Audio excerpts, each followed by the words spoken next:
2 depositi di carburante, uno a Sossano nel Vicentino, uno a Villadosa in provincia di Rovigo, sono il fulcro di un'indagine della Guardia di Finanza di Vicenza condotta dalla Procura Berica per una sospetta frode nel settore dei prodotti petroliferi da una cifra astronomica di 600 milioni di euro. 9 gli arrestati: Marfi Sabunian, padovano iscritto all'AIRE con residenza in Croazia, Franco Ortensi, commercialista romano con svariati precedenti, Luigi Esposito, tutti in carcere, Gabriele De Matteis, Silvia Maggio ai domiciliari, Maurizio Camilli ed Enzo Pegoraro con obbligo di dimora. Dovranno rispondere tra l'altro di associazione per delinquere finalizzata all'emissione di fatture per operazioni inesistenti. A capo di tutto ci sarebbe stato proprio Sabunian, mentre Ortensi, Esposito, De Matteis e Maggio sarebbero i suoi sodali. Sono invece ancora ricercati Antonio Passareti, che ha un'ordinanza di custodia in carcere, e Giuseppe Masiello, che avrà invece solo l'obbligo di dimora. Il centro di organizzazione era sicuramente in Veneto, coinvolte sicuramente le province di Padova, Verona, Rovigo e Vicenza,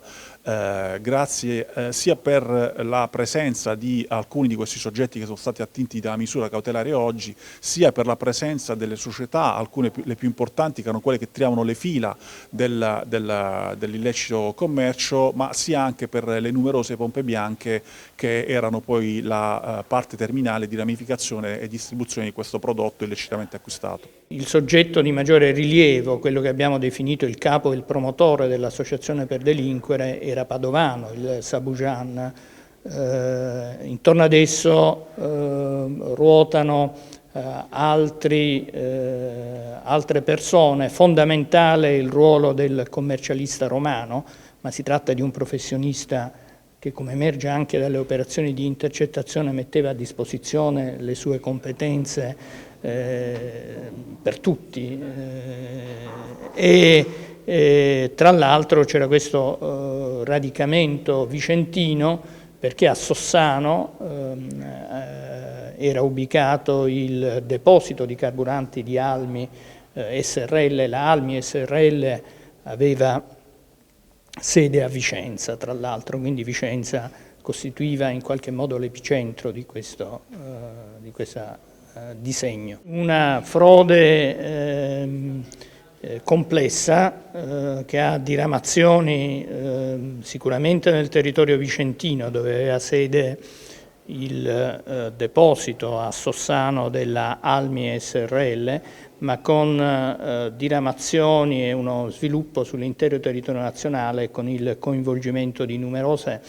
società estere che avevano un ruolo fondamentale nel disegno fraudolento. Sicuramente un danno per l'erario che si è visto sottrarre ingentissime risorse in questo settore, ma soprattutto direi un danno anche importante per quelle centinaia di piccoli imprenditori e commercianti del settore onesti che, insomma, con tanta fatica, soprattutto in un periodo molto complesso internazionale come quello di oggi, cercano di andare avanti, e soprattutto anche un danno per i clienti, perché spesso di fronte a queste frodi non si può escludere che i prodotti che vengono acquistati e che non seguono un canale legale possano essere anche di non genuina qualità. I 600 milioni di fatture per operazioni inesistenti sono riferibili al solo 2019. Il sistema di evasione dell'IVA si basava sull'utilizzo di società cartiere, come sempre con la novità però di una società statunitense del Delaware, dove le tasse sono particolarmente basse, amministrata da una società cipriota riconducibile ad Ortensi, attraverso la quale passava la gran parte delle fatture prima di essere ripulita, come testimoniano anche diverse intercettazioni telefoniche.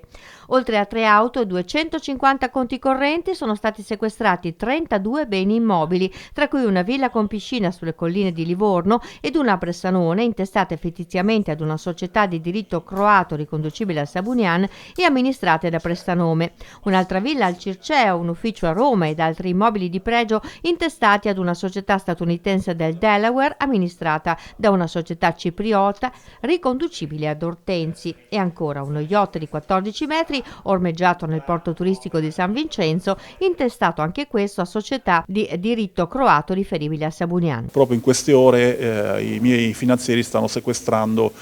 decine di migliaia di euro in contanti, ma anche importanti collezioni di orologi di pregio e di lusso, diamanti e anche preziosi di altro tipo.